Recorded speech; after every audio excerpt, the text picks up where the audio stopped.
Bom, então, antes de continuar nesses passos dos poemas, na formação literária, vamos falar um pouco dos graus de letramento. O que seriam esses graus, né? Como se fosse uma escada de letramento. Essa terminologia foi criada pelo professor Rafael Falcon como um estudo da primeira matéria do Trivium, né, a gramática. Gramática, depois retórica e dialética, e depois as matérias do quadrivium, né? Então você começa pelo trivium, por meio da gramática, aí você vai seguindo até chegar no quadrivium. Então, pensando na primeira matéria do trivium, que é a gramática, ele fez como se fosse um raio-x dela e descobriu que tem níveis nessa matéria, né? Bom, a gramática, ela vai estudar a palavra. E a palavra, ele fala que tem a forma formada por matéria e formada por espírito. A matéria da palavra seria o som e a escrita dela, e o espírito da palavra é o conceito que ela carrega, o que ela significa. Mas, entre a grafia da palavra que nós decodificamos e o conceito que ela carrega, existe graus de entendimento do significado. Então, algumas pessoas entendem apenas as letras, só conseguem decodificar e mais nada, não conseguem nem entender o que significa a palavra. Outras já entendem mais profundamente, outras mais ainda, até que tem aquelas pessoas que entendem plenamente o que significa aquela palavra, aquele conceito. Então, de acordo com cada tipo de entendimento, tem um grau de letramento que a pessoa está. São 4 graus, né? O passivo bruto é o primeiro grau. Aí o segundo grau é o passivo incipiente. O terceiro grau é o passivo refinado. E o último grau, que seria o completo, é o passivo culto.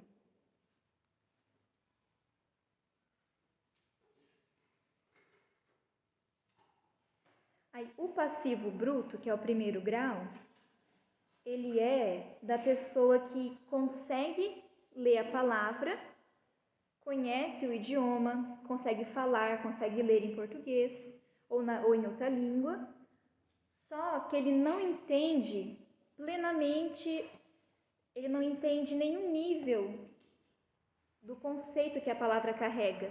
Ele não usa a palavra para falar, para escrever de uma maneira racional, de uma maneira lógica. Eu vou usar essa palavra porque ela é um sujeito, ela é um pronome, ela significa isso, eu quero expressar isso, então eu vou usar essa palavra. Não, o passivo bruto, ele usa a palavra de acordo com o que ele escutou em contextos parecidos. Por exemplo, uma palavra que você sempre escutou em um determinado contexto, e você acaba usando ela sem nem saber o que significa, né? Por exemplo, a palavra, deixa eu ver, a palavra machismo, por exemplo. Igual que as mulheres repetem, o machismo não escuta as mulheres, o machismo não escuta as mulheres, por exemplo. Só que não tem como o machismo escutar alguma coisa, né? Tipo assim, e ela às vezes não consegue explicar o que é o machismo, não consegue dizer o que significa escutar as mulheres. Então ela não está usando, essa pessoa quando fala isso, se ela for passivo bruto, ela não está usando essas palavras de acordo com o que realmente significam. Mas ela está usando porque ela escutou muita gente falando isso, muita coisa na internet escrito, o machismo escuta as mulheres, o machismo escuta as mulheres. E ela não consegue explicar o porquê que ela usou essas palavras. Uma que machismo não pode escutar nada, né? Não tem essa capacidade, não é uma pessoa, por exemplo.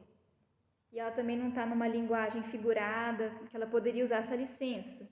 Outra é que às vezes ela não sabe o que significa o machismo. Ou ela não consegue dizer, por como assim escuta as mulheres? O que as mulheres querem dizer? Entende? Ela não está usando de maneira racional. Ela sempre escutou isso na faculdade e só está reproduzindo. Ou poderia ser com qualquer outra produção de texto, que a gente... eu vou colocar essa palavra aqui, porque eu sempre coloquei ela na redação, não sei o que significa, mas eu vou pôr, porque eu acho que combina. Por exemplo, não está usando de maneira racional, está usando de maneira... eu sempre vi nesse contexto, eu sempre vi a redação começar com isso, eu sempre vi a conclusão começar assim, então eu vou usar, porque acho que dá certo. Esse seria o passivo bruto, que pode ser o passivo bruto incompleto ou o completo. A única diferença dos dois é que o completo ele conhece mais palavras, tem uma familiaridade maior com a língua. Apenas isso. Mas, mesmo que o passivo bruto ele escolhe as palavras assim por sentimento, essa palavra, acho que essa palavra, por exemplo, às vezes nós falamos, deixa eu pegar um exemplo que dá para falar. Nossa, misericórdia. O que significa? Nossa, uma coisa que te surpreendeu, alguma coisa... Meu Deus, aconteceu isso? Só que misericórdia não significa isso. A palavra em si não carrega esse conceito, mas ela nos expressa isso, né? É como se o passivo bruto usasse de palavras que causam sentimentos a ele, mas que ele não sabe se significa aquilo ou não. Mas quando ele está triste, ele usa aquela palavra. Quando ele quer causar uma impressão grandiosa, ele usa outra palavra. Mas ele não sabe o que realmente significa. No entanto, o passivo bruto, ele sabe conjugar verbo certo, ele sabe concordar o plural certo, ele sabe até colocar vírgula de uma maneira assim, legal, não tão errada. Então ele conhece a língua, ele sabe usar os pontos, ele sabe escrever um texto assim com parágrafos, tudo mais ou menos coeso, só que ele tá um pouco superficial. É como se ele quiser, é quando a gente faz uma redação, ou a gente quer dizer aquilo, mas não sabe, mas não consegue dizer muito bem o que eu estava pensando. É nesse nível. Já o passivo incipiente, ele começa a perceber que a língua tem razão. Por exemplo, que existe palavras que parecem que são das mesmas classes, por exemplo, os substantivos. Ele começa a perceber que esses tipos de palavra servem para designar seres, coisas. Aí ele começa a perceber a questão dos verbos, que tem verbos que significam um passado mais distante, outros que significam um passado menos distante, outros que dão ideia de um tempo que nunca terminou, por exemplo. Ele começa a perceber que a língua tem esses mecanismos. Esses são os passivos Incipiente. Que começa a perceber que a língua tem uma lógica, assim, que eu não vou escolher as palavras só porque eu vi que era assim, porque eu acho que era assim, mas porque as palavras elas têm uma relação entre elas. E que começa a entender um pouco melhor o que significa cada coisa.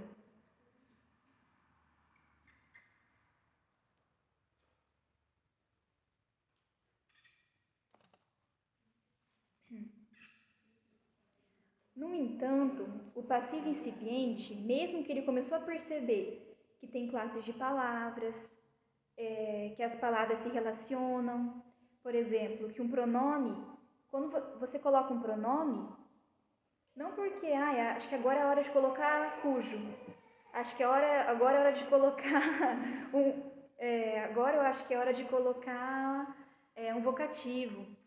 Não, ele sabe que ele vai colocar o pronome para se referir a um nome, ou para fazer uma relação de posse, alguma coisa. Então ele sabe que as palavras vão servindo, tem suas funções determinadas, que não sai da cabeça dele, que alguém que alguém já categorizou e disse para que serve. Esse é o passivo incipiente, ele começa a perceber isso, só que ele ainda não consegue relacionar todas essas palavras de uma vez. Ele vai por partes. Não consegue olhar para o texto e ver tudo isso coeso. Mas ele já começou a entrar num degrau maior. Aí depois do passivo incipiente, quando a criança ela começou a decodificar, ela é passivo bruto incompleto. Quando ela adquiriu fluência, muita familiaridade com a língua, sabe até usar vírgula, certo? Mesmo que ela não entenda muitas vezes o porquê, mas ela sabe que ali deveria ter uma vírgula, que entre frases explicativas ali devia ter outra vírgula, para separar o vocativo devia ter outra vírgula. Mesmo que ele não saiba certinho o que é um vocativo, o que é uma oração subordinada, uma oração coordenativa, mesmo que ele não saiba essas coisas, ele sabe que ele devia ter uma vírgula, porque de tanto que ele leu bons textos, ele se familiarizou com aquilo. E aí, a partir disso, que ele já adquiriu fluência e está familiarizado, ele está no passivo bruto completo, mas ele ainda não sabe o porquê disso. Quando ele começar a entender o porquê, ele vai entrar no incipiente. Pode ser com uns 8, 9 anos, pode ser que ele consiga, diz o professor Rafael. Se bem trabalhado, tudo isso. Às vezes com 12 anos também, vai depender da criança. Mas, para entrar no passivo refinado, eu já não sei qual idade. Mas, aí fica um pouco mais complicado de entender o que é o passivo refinado e o passivo culto. Porque é como se nós precisássemos estar no nível passivo refinado e culto para entender o que nós estaríamos entendendo das palavras, dos textos. Mas, tentando assim, pelo que ele disse, o passivo refinado, ele é um passivo incipiente, só que entende muito mais das relações entre as palavras. Entende muito, ele sabe, se a gente pedisse para ele explicar um assunto, ele saberia descrever por que ele usou cada palavra. Eu usei essa palavra porque eu queria fazer uma oração subordinada que significaria isso em relação a isso, eu queria me referir a isso, utilizei esse pronome por conta disso.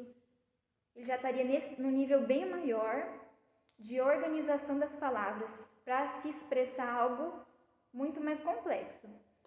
Mas o culto e o refinado, como eu falei, são níveis que demandariam um grande estudo, assim, que eu nem sei explicar, e até o culto, o professor fala que é difícil de explicar, nem ele explica assim, porque é como se a pessoa tivesse que já ser um passivo culto para entender. Por exemplo, quem era passivo culto, que ele diz que a gente já pode ter certeza, era Shakespeare, Luís de Camões. Esses homens são passivo culto. Mas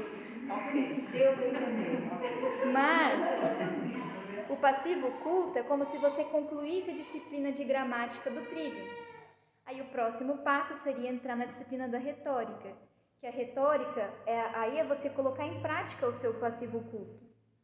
Porque todos os níveis se chamam passivo, porque nós não vamos criar nada da nossa cabeça, nós só vamos imitar. Shakespeare, Camões, eles ficavam imitando Bocage, ficavam imitando Homero. Aí quando eles atingiam o culto, que eles fizeram os Lusíadas, que eles escreveram as peças, os romances. Então assim, depois que então, isso a gente percebe que na educação a gente vai ser sempre passivo até atingir um grau. Então a gente vai sempre imitar os clássicos, muita cópia, copiar, memorizar, transcrever de memória. Tudo isso para a gente primeiro se familiarizar, que o passivo bruto só se familiariza com o idioma. Sabe quando a gente, nossa, mas aqui eu tenho certeza que tem que ter uma vírgula, não sei porquê, mas tem que ter. Porque a gente já está familiarizado com a escrita, a gente sabe que ali precisaria ter uma vírgula. Agora, às vezes, a gente não sabe dizer o porquê, né? Bom, tem umas 7 regras de uso da vírgula, mas aí a gente não sabe por quê. Conforme vai passando os graus, você vai sabendo toda a ordem, toda a lógica. E claro, né, isso vai com os anos mesmo.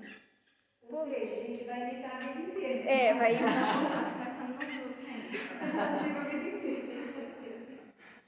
Acho que não, tenho certeza. Estamos no grupo. Aí quando...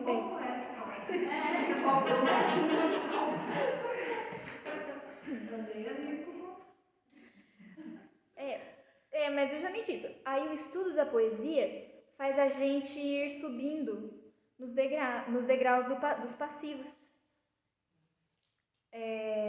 Esse exercício, o último exercício com as crianças, faz ela começar a entrar no incipiente. Se ela teve uma boa alfabetização, leu muito, está com fluência, viu muito vocabulário, se familiarizou bem com os bons escritores, já faz ela começar a sair do bruto completo para o incipiente.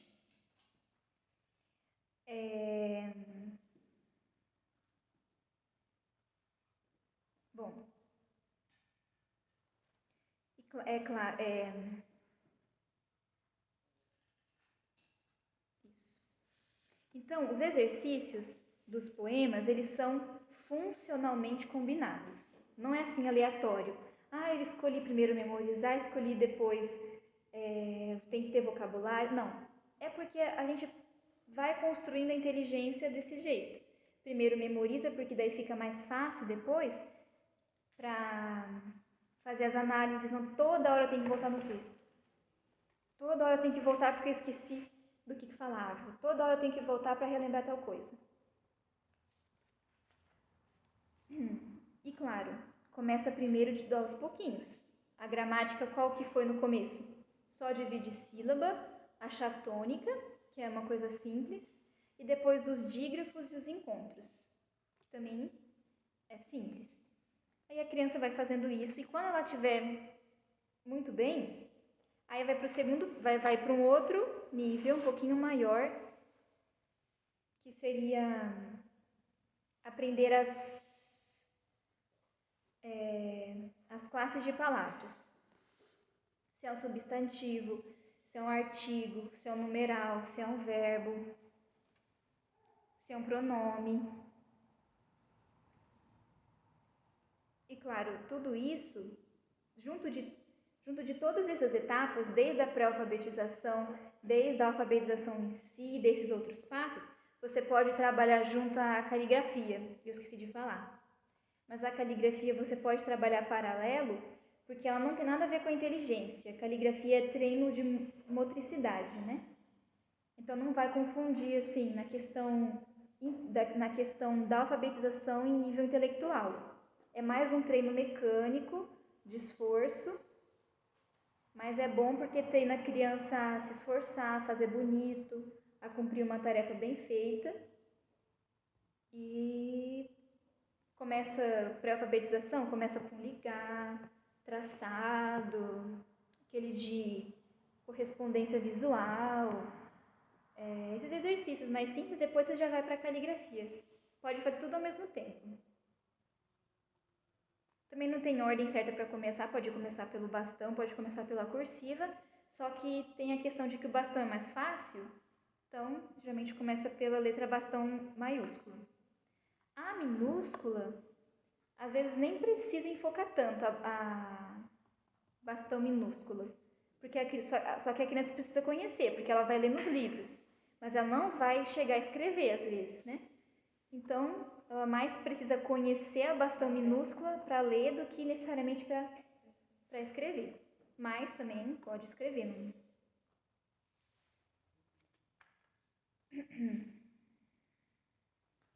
Então, quando for ensinar, por exemplo, como que eu vou ensinar o verbo, o substantivo? É do mesmo jeito que ensinou a dividir sílaba e a circular tônica, através de um poema. Por exemplo, você pega um poema, faz o mesmo repertório, né?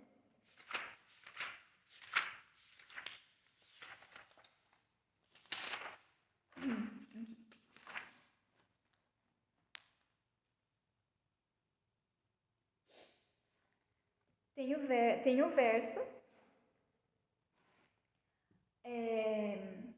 O professor Falcão fala assim, sempre que for ensinar alguma coisa, tentar dar o menos respostas possível. Não é dar resposta. Por exemplo, você pergunta para a criança uma coisa e ela não falou o que é, está meio em dúvida, não dá resposta de cara. Vai ajudando ela, conduzindo ela para que ela encontre a resposta. Como se a gente fosse fazer o que os filósofos faziam, que é ajudar a criança a encontrar a resposta. Claro, se ela não conseguir, não tem problema. Você fala, olha, isso é substantivo. Mas se ela está quase lá, vai ajudando ela para que ela consiga responder. Tem um poema que está mais ou menos na ordem direta. Então, daí é mais fácil para a criança perceber que primeiro geralmente vem um substantivo, depois vem um verbo, às vezes vem algum complemento, ou às vezes primeiro vem um artigo, depois vem um substantivo, depois... Essa ordem seria a ordem direta, né? O sujeito e o predicado, né? Aí geralmente vem um artigo, um substantivo, um verbo, às vezes vem um pronome, às vezes vem um complemento, às vezes vem um outro substantivo, enfim.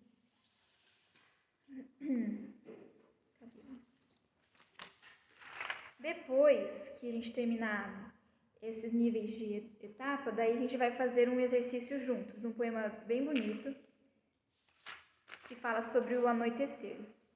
Vai descrever como acontece o anoitecer.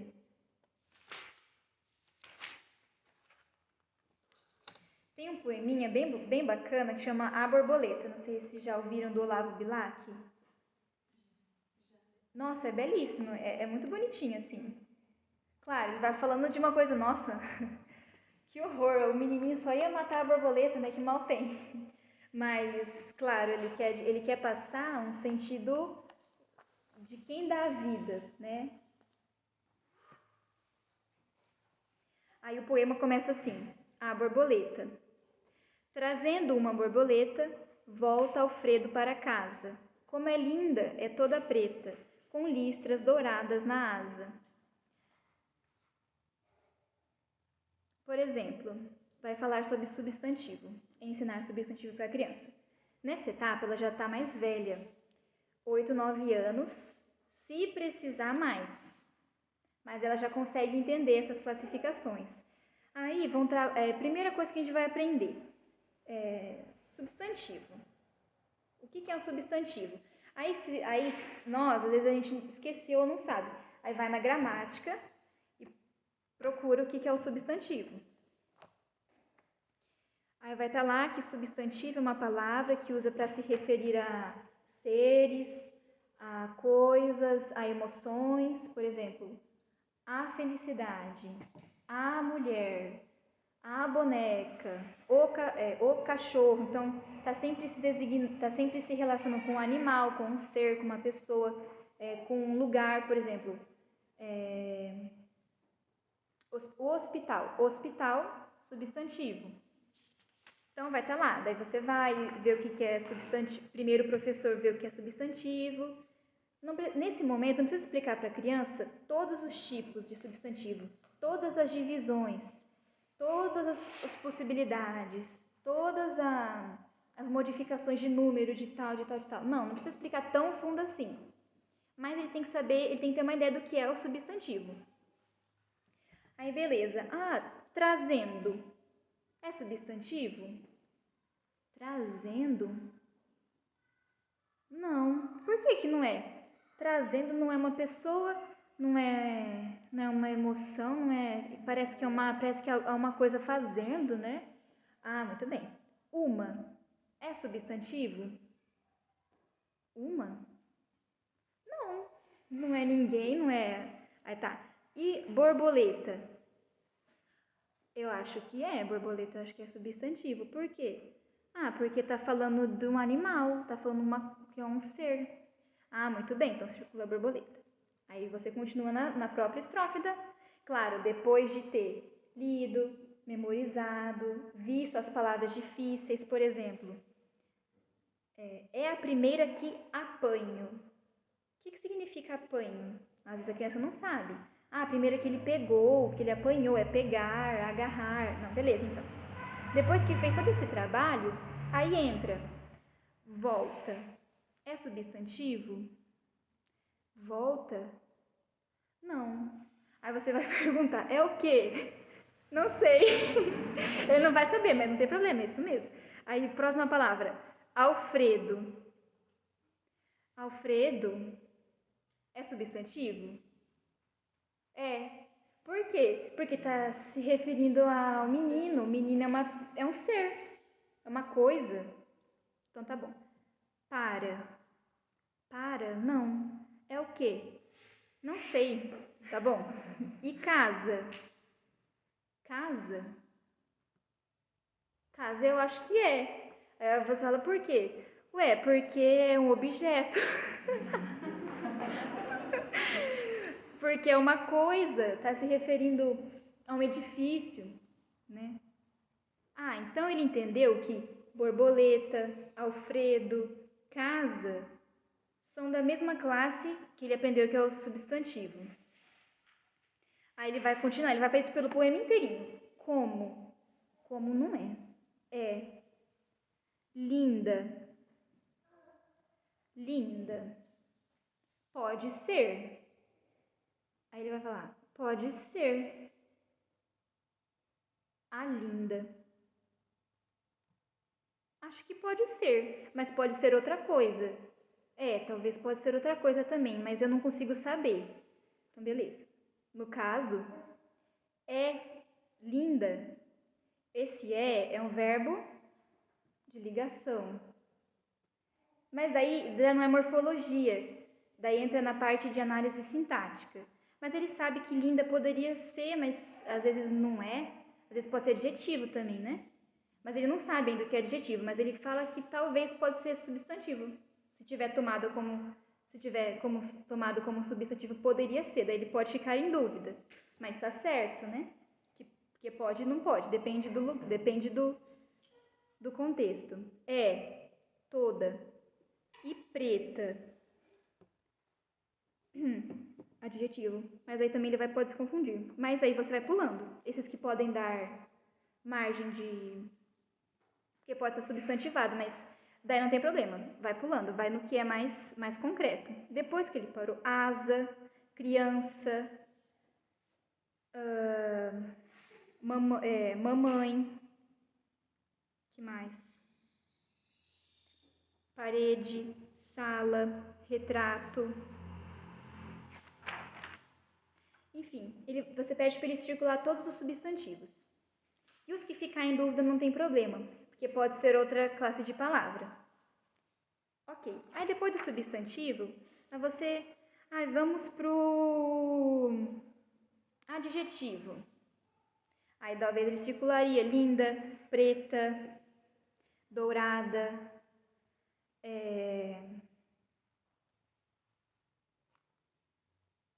bonita.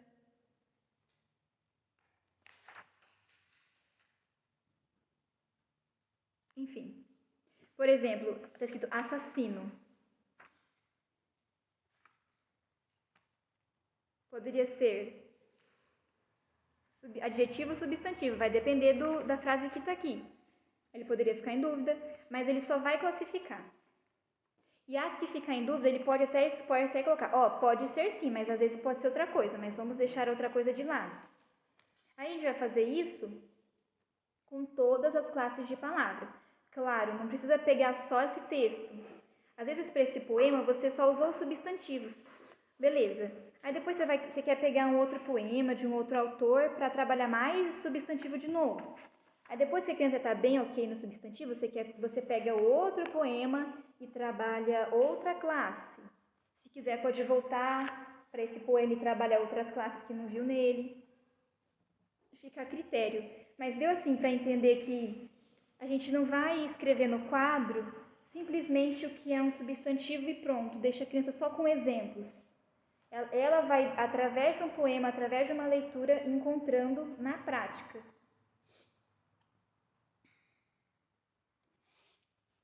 no caso, né, dessa etapa das classes de palavra.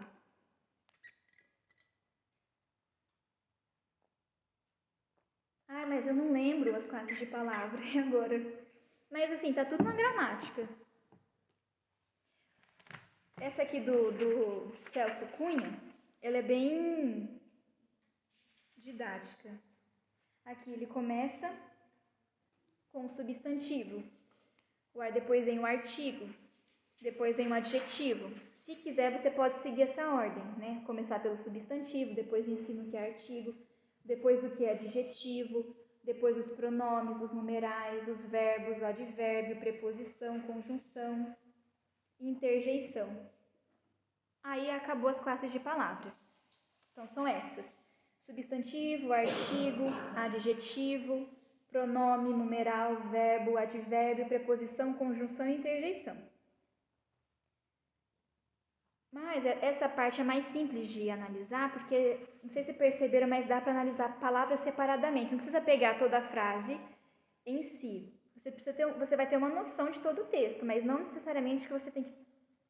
Por exemplo, uma, está dependendo, uma está combinando com borboleta. Então, você não precisa ter ainda esse tipo de relação entre as palavras. É como se analisasse separadamente. Aí, beleza, não sabe o que é substantivo. Aí vai lá na 171. O que é substantivo? Aí ele vai explicar como qualquer gramática, mas o Celso Cunha ele explica bem didático. Ele fala assim: substantivo é a palavra com que designamos ou nomeamos os seres em geral. Os nomes de pessoas, lugares, instituições, de uma espécie, nome de noções, ações, estados, qualidades, tomados como seres, por exemplo, a colheita, a velhice. De modo funcional, o substantivo é a palavra que serve de núcleo do sujeito. Pode também ser objeto direto, objeto indireto e agente da passiva. Agora, o sujeito, o objeto direto, indireto e o agente da passiva vão ser um outro grau de análise, que é a análise de como essas palavras se relacionam. É como se a criança estivesse subindo mais um degrau. Só que isso depois de ela ter memorizado muito bem substantivo, adjetivo, advérbio, verbo, advérbio, numeral, pronome.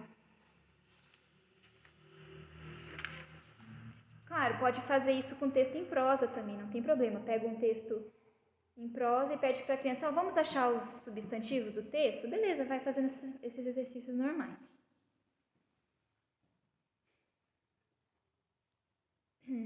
Isso quando a criança está aprendendo. Porque depois ela vai chegar no nível que ela sabe todas as classes gramaticais de palavra e ela sabe todas as relações. Por exemplo, ela sabe sujeito e predicado. Depois ela sabe que dentro do predicado nós podemos ter complemento nominal, objeto direto, objeto indireto, predicativo do sujeito, agente da passiva, adjunta de nominal, aposto, advérbio, adjunta adverbial, perdão, e o vocativo. Então, vai chegar uma parte que ela sabe tudo de gramática. Não, às vezes, não tão profundamente. Por exemplo, ela sabe o que é igual eu falei, ela sabe o que é um advérbio. Ela não sabe classificar todas as categorias de advérbio, todas as categorias memorizadas, advérbio de tempo, advérbio de lugar, advérbio disso, daquilo. Mas quando ela lê, ela sabe que é um advérbio de lugar, que está se referindo a um outro local que não é aquele que ela está. Mas, no começo, ela não precisa saber de tudo isso. Ela precisa saber das classes e do que são, e depois da relação entre as classes. Aí, conforme ela for tornando adolescente, mais jovem, aí sim, ela vai estudar profundamente tudo isso. Mas ela tem que começar. Ela vai começando pelo geral e daí depois ela vai adentrando nas especificidades. Por exemplo, você pega o advérbio, só para um exemplo, né?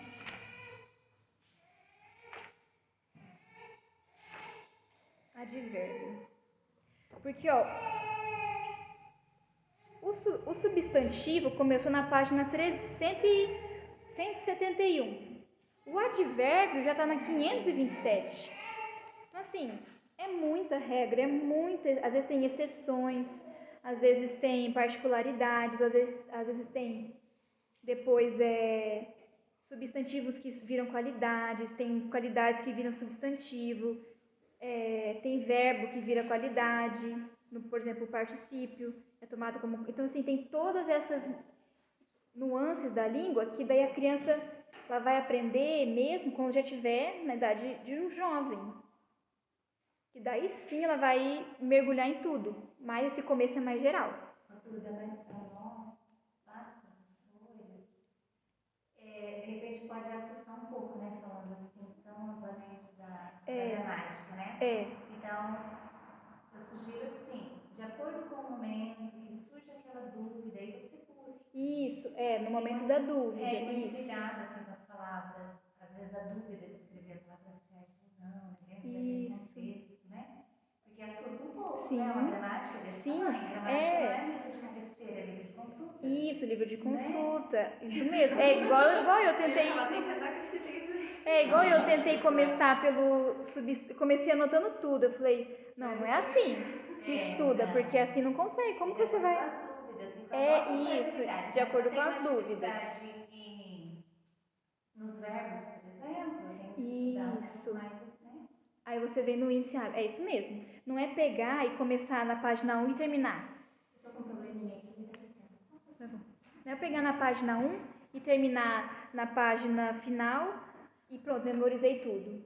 É justamente o que a Lúcia falou. Decidiu ir para o substantivo? Estuda o que é substantivo e vai indo. Ah, eu não sei, agora eu estou confundindo tudo com adjetivo. Aí você vai no adjetivo e vê a diferença. Aí vai indo. E sempre partindo do texto. Porque a gente vai usar disso para entender o texto depois. Então, agora a criança assim.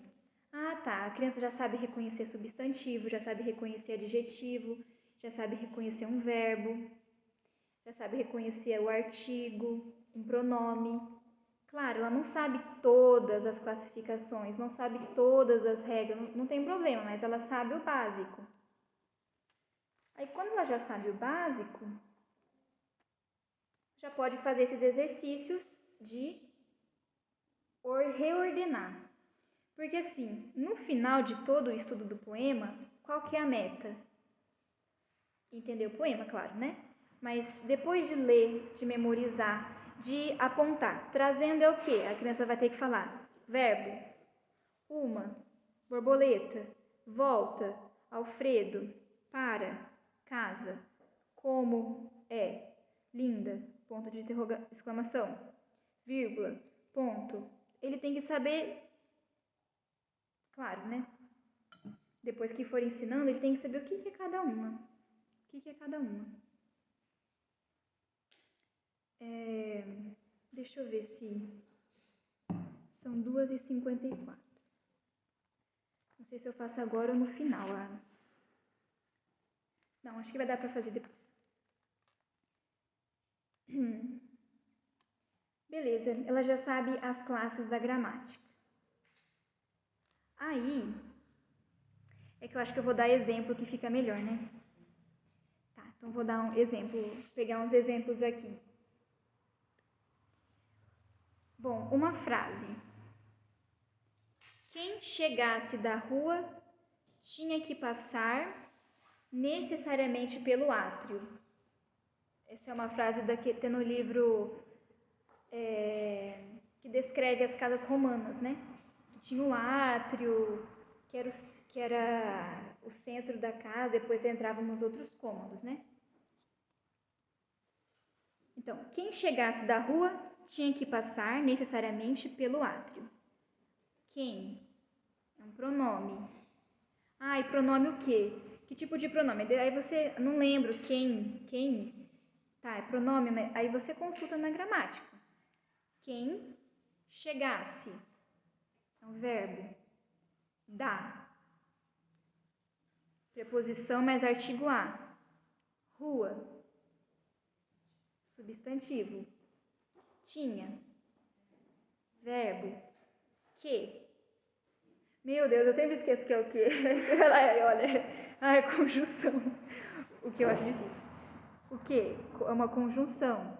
E conjunção. Para que serve? Acho que é para ligar duas frases, será? Aí você olha lá e vê para que serve. Então, vocês entenderam que eu não vou, por exemplo, pegar todos os tipos de conjunção, estudar, memorizar e vir ler. Eu vou ler e o que eu não souber eu venho aqui. Passar. Verbo. Passar. Necessariamente. Advérbio. Pelo. Preposição. Átrio. Substantivo. Meu Deus, mas eu não sei o que é. O mais difícil, às vezes, para mim, pelo menos, era conjunção, preposição e pronome.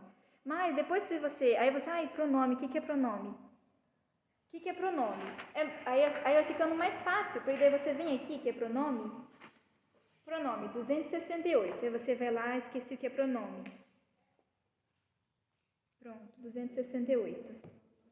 O que é pronome? Pronomes desempenham na oração as funções equivalentes às exercidas pelos elementos nominais para representar um substantivo. Por exemplo, que é no sentido de... como se fosse retomar, né? Aí ele pega... interessante que o Celso Cunha, os exemplos deles nunca são assim... a menina comprou a boneca. Nunca é assim. É sempre de uma literatura. Por exemplo, aqui ele vai dar um exemplo de um trecho de uma obra desse Frederico Schmidt. Não conheço. Aí ele diz: os campos que suportaram a longa presença solar. Então, cadê o pronome? O que? Ele está se referindo a quem? Aos campos. Isso. Aí outra função do pronome, acompanhar um substantivo, determinando-lhe a extensão do significado. Cadê? Aqui. Não conheço também esse autor. Quanto valem? És capaz de dizer? Leques espanhóis de seda de alguma bisavó do meu tio, que estas pérolas de prata e ouro. Esse aqui não deu. Peraí, deixa eu pegar outra.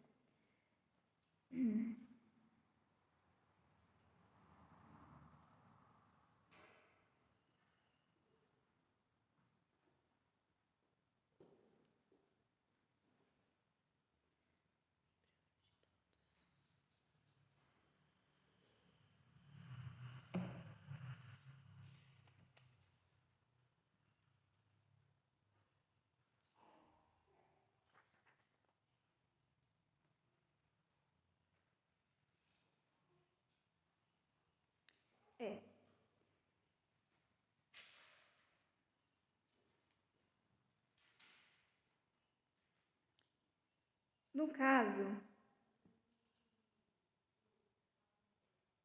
mas a criança já precisa saber o que é um substantivo. Porque sempre vai retomar um nome. Mas ele pode modificar o nome também. Às vezes parece que é um adjetivo.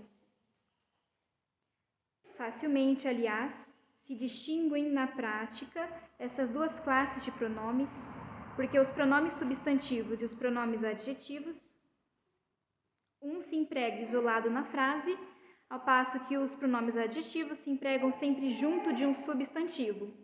Alguma bisavó. É como se classificasse a bisavó. Então, tipo assim, tem o pronome que se refere a um nome? Tem. Mas tem dentro do pronome os pronomes substantivo e adjetivos. Depois, tem os pronomes pessoais. Aí dentro dos pronomes pessoais, tem os tipos. Aí dentro dos pronomes...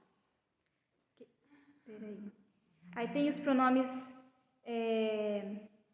tem os pronomes retos, enfim. Aí, o que acontece? A gente fica um pouco desesperado mesmo. Mas não precisa saber, por exemplo, no primeiro mês, não precisa saber de tudo isso. E é que depois ele vai continuando.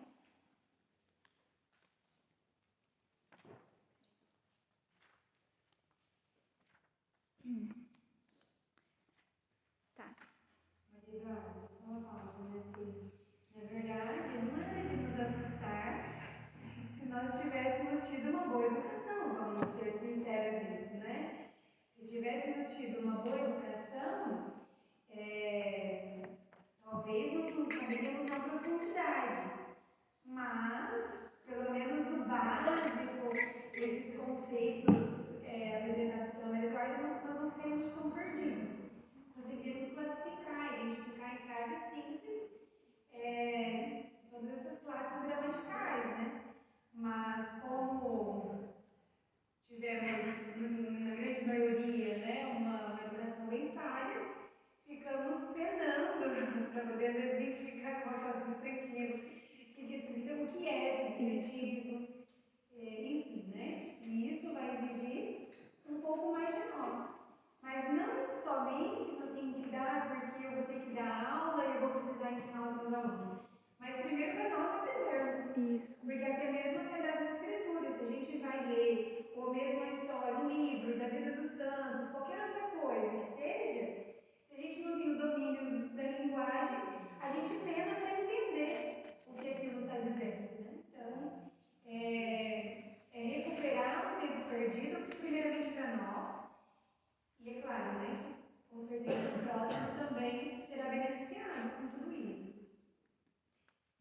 Justamente porque, depois tem os pronomes de tratamento, né? E as abreviações e os usos. Aí depois tem os pronomes oblíquos e as funções que eles desempenham. Eles podem ser complemento nominal, aí depois objeto direto.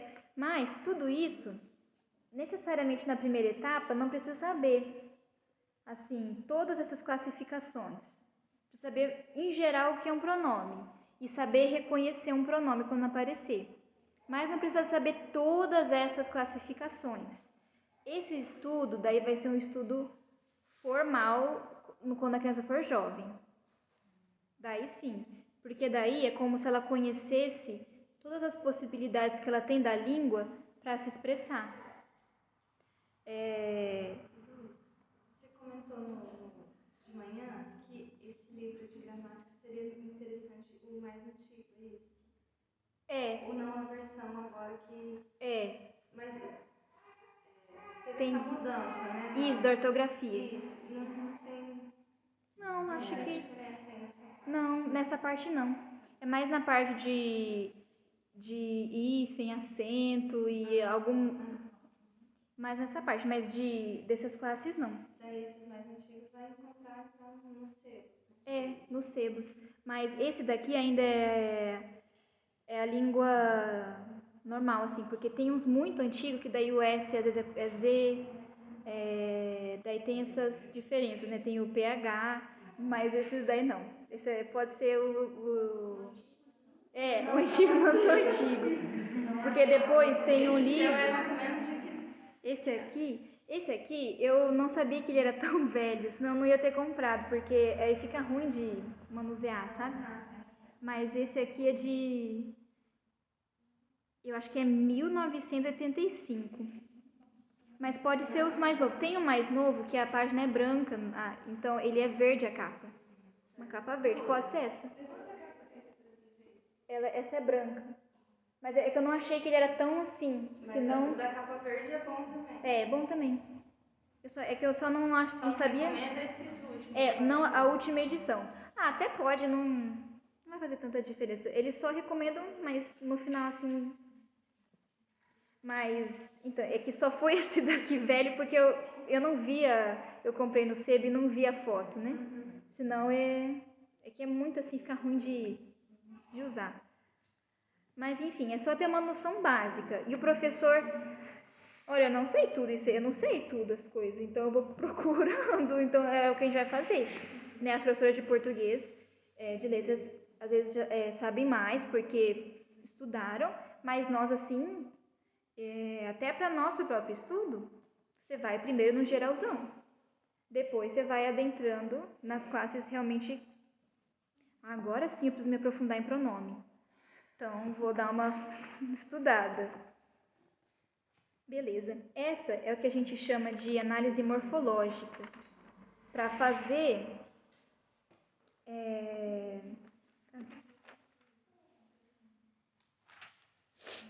como se fosse uma análise do esqueleto. Como se a gente pegasse o corpo e separasse os ossos. Análise morfológica. Depois que a criança já aprendeu bem isso, mas como que eu vou saber que ela aprendeu? Com quanto tempo depois? Vai depender de cada criança. Vai depender do ritmo, se ela pegou bem, tudo mais. Mas provavelmente mais de um ano, até para ela adquirir mais maturidade mental mesmo, também. Né? Que a criança ela vai amadurecendo também, daí precisa de amadurecimento. Depois que a criança fez muito isso, que ela sabe muito bem as palavras, ela vai fazer a análise dessas palavras juntas. A relação entre as palavras juntas, não separado. Por exemplo, tem uns exemplos bem fáceis. Eu comi arroz. Eu é um pronome, né? E o comi é um verbo e o arroz é um substantivo. Analisando de maneira o esqueleto, assim, separado. Agora eu vou juntar. Eu comi arroz. O eu é o sujeito. E o comi arroz é tudo que não é o sujeito, ou seja, é o predicado. E dentro do predicado tem o comi, que é um verbo. Comi, ele é verbo transitivo, direto, transitivo indireto, intransitivo, verbo de ligação. Ele é um verbo transitivo direto. E o arroz, que na nossa análise anterior era substantivo, aqui ele está tendo um papel de objeto direto. Mas, quando a gente for estudar o substantivo, vai estar lá uma das funções do substantivo, objeto direto. Pode ser sujeito, pode ser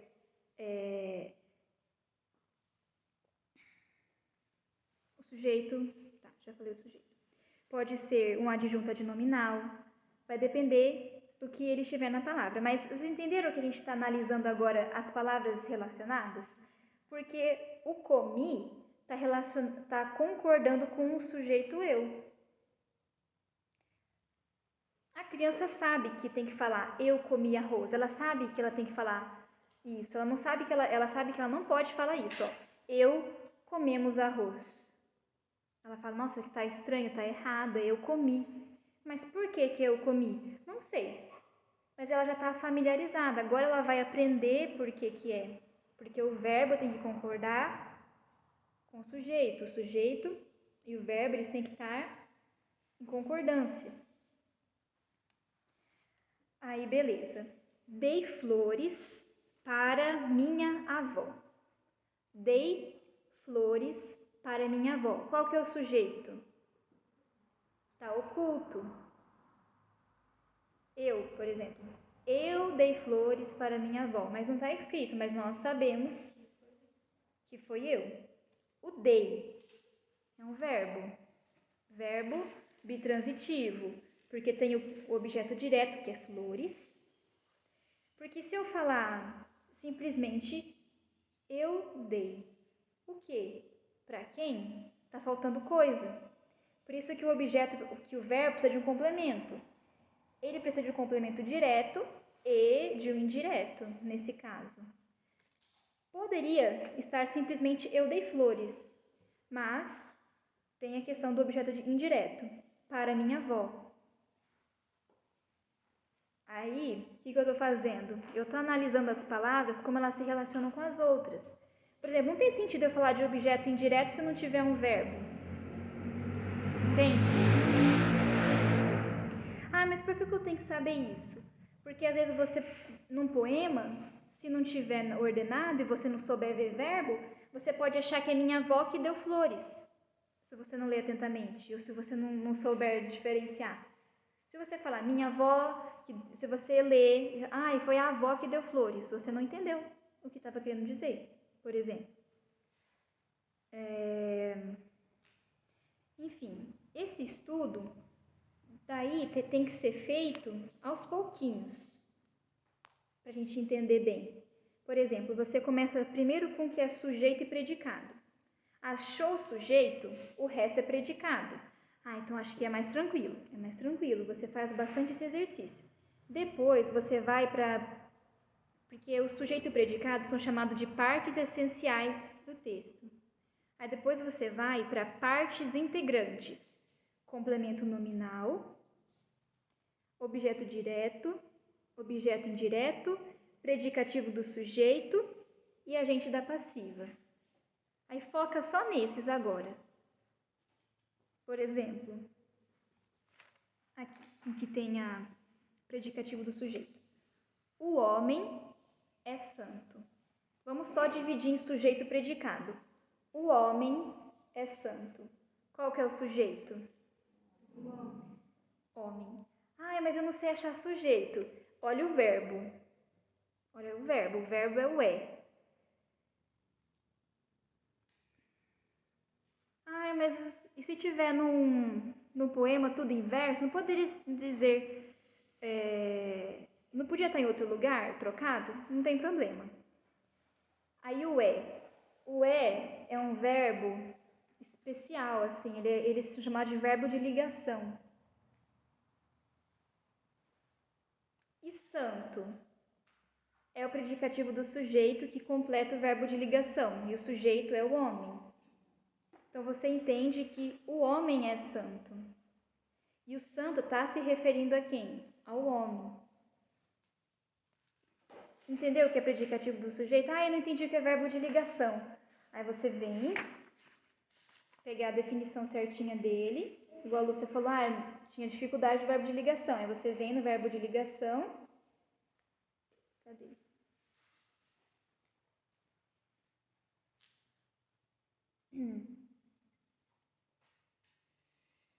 Não vou achar aqui. Enfim, o verbo é o que mais tem para ver, né? Eu tinha falado, verbo de ligação, um que tem a adjunta adverbial. Deixa eu ver.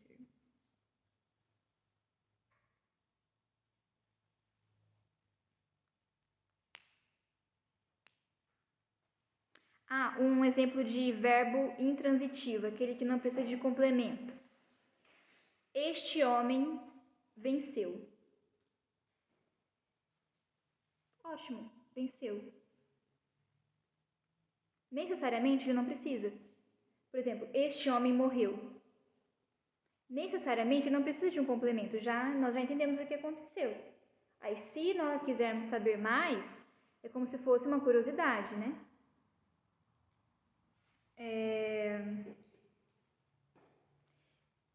Eu sempre falo assim.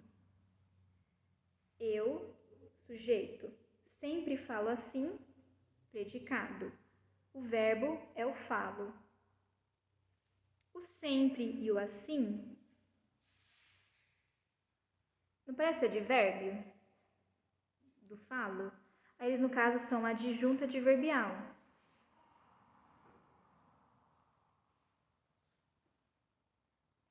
E tem daí depois as frases que não tem verbo. Frase tem verbo, nem sempre, mas as frases que não tem sujeito, pode ter. Então, assim, tem todas as opções.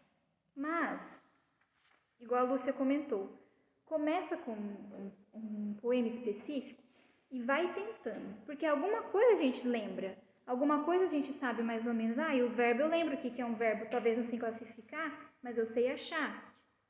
Eu também não sei classificar todos os verbos. Aí você, eu sei que é verbo de ligação, tudo mais. Não tenho certeza agora. Aí vai lá e consulta. Porque isso a gente vai fazer para nós primeiro, um estudo contínuo nosso. Depois a gente vai aplicando com as crianças. É como se a gente estudasse à noite e no outro dia passasse para a criança. Nós que não conhecemos. Mas a gente vai ter que passar por isso. Então, igual a Lúcia comentou, não dá para ler isso daqui tudo de uma vez e daí anotando. Não, você pega um texto, alguma coisa a gente lembra. Eu lembro que isso aqui é adjetivo. Então, tá, consegui. Isso aqui eu não sei, vou lá. Depois você vai para a análise sintática. Achei o sujeito, eu tenho certeza que o sujeito é esse e o verbo é esse, beleza. Mas eu não sei classificar o resto. Aí você vai na gramática. E é assim que a gente vai aprendendo. Sempre passando por um poema. Porque no final de tudo, a nossa ideia é escrever o poema inteirinho em prosa. Pega o poema, reordena ele inteirinho e transforma em parágrafo. Essa é a meta final do estudo do poema. Porque daí nós entendemos e passamos ele para uma linguagem mais simples. Como que nós decodificamos tudo e colocamos em parágrafos. Só que para isso a gente precisa saber o que é sujeito, para saber qual que é o verbo para colocar ao lado, pôr na ordem direta, saber qual que é o complemento do nome, qual que é o complemento do verbo para pôr depois. Assim. Mas, igual eu falei, não precisa ser poemas difíceis. A gente pode começar com um poema infantil, por exemplo. Com um poema descritivo, que descreve alguma coisa, que é mais fácil do que um poema que fala de emoções, por exemplo. Aí é um pouco mais difícil, é mais abstrato, né? Mas, feito isso, a criança vai no final, a criança já jovem, ela vai no final chegar sabendo classes de palavras. Eu não sei explicar a definição de tudo, eu tenho que ficar olhando, mas ela vai saber explicar a definição certinho. O que é um substantivo, o que é um pronome, o que é uma conjunção, o que é um verbo, quais são os tipos de verbo, os tempos verbais depois, passado, presente, futuro, pretérito perfeito, imperfeito, mais que perfeito. Ela vai saber tudo isso. Ela vai saber a análise sintática, né? Ah, isso daqui é verbo, adjunta adverbial, adjunta de nominal, esse aqui é verbo de ligação, ela vai saber isso. Ela vai chegar sabendo gramática mesmo. Ah, e depois, ela já vai estar no passivo incipiente, nessa parte. Porque ela vai ser como se fosse uma pessoa que sai da faculdade de letras. Ela sabe as gramáticas, ela sabe a ordem da língua. Às vezes não tão profundamente, né? Mas ela tem que saber o básico e o médio. Assim, o específico de tudo, nem tanto, mas o básico e o mediano, sim. E tudo isso por meio de poema, pode pegar prosa e fazer a mesma coisa. Mas ela já vai estar no nível de que ela sabe o porquê se escolhe essa palavra. Por que o autor usou essa palavra e não outra? Entendem essa relação racional da língua? Aí depois, a gente entraria no terceiro passo, que vai seguir a mesma coisa do que a gente seguiu até então. Primeiro o mestre lê, depois a criança lê, depois a criança memoriza, vê vocabulário novo, depois ela vê as classes gramaticais, depois ela faz análise sintática, depois ela transforma em parágrafo, faz transcrição de memória. Ok, tá indo bem. Aí entra o terceiro passo, que é entrar em águas mais profundas ainda. Que agora sim a criança vai fazer um negócio que chama composição literária. Ela vai começar a escrever. Ela não mais vai ficar só analisando, só copiando, só memorizando. Ela vai escrever. Ela vai escrever. Mas só que ela não vai criar. Ela não vai criar. Ela vai imitar de novo, mas de uma maneira diferente. Ju, quer fazer intervalo? Não? 3h21. Não? Pode seguir? 3h30. 3h30? Então, tem 3 tipos de composição literária que o professor Rafael Falcão orienta. Eu creio assim.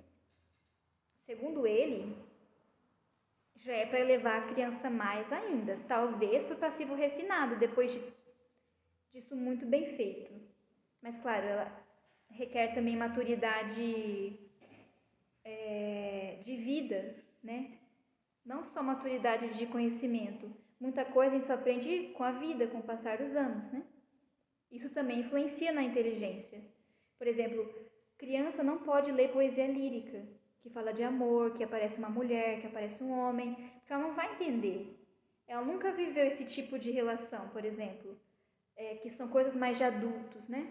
Dramas mais adultos.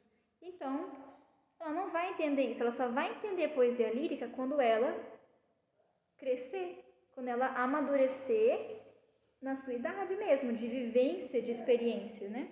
Por exemplo, tem uns poemas de Camões que falam do amor dele por uma mulher. A criança pode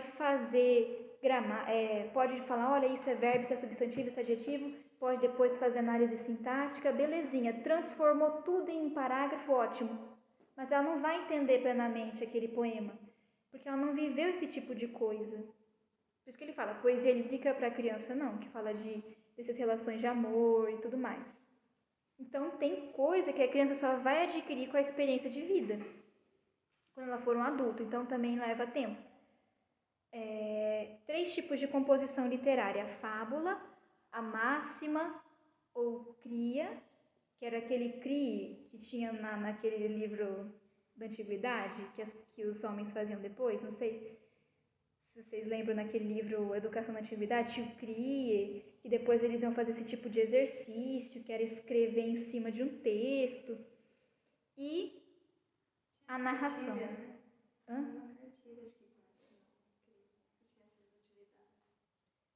Ai, eu não sei. Fábula, máxima e a narração. Esses 3 tipos de composição. Então, o que seria a composição em fábula? Claro, a criança ela vai fazer esse tipo de exercício a vida inteira, de pegar o poema, destrinchar, colocar em ordem direta. Porque, por exemplo, para ler os Lusíadas, todo verso você tem que fazer isso. Todo verso dos Lusíadas você tem que colocar na ordem direta. Não é que tem que, é que você vai fazendo esse exercício. Até depois que você fez isso por um bom tempo, o resto dos Lusíadas você consegue ler sem fazer isso. Porque você já pegou o jeito de falar em ordem indireta, você já sabe relacionar as palavras sem precisar fazer tudo isso que nós temos que fazer para poder entender uma estrofe. Mas nos Lusíadas também. Vai ter que fazer essa mesma coisa. Análise morfológica, análise sintática, aí você reordena tudo, entende plenamente.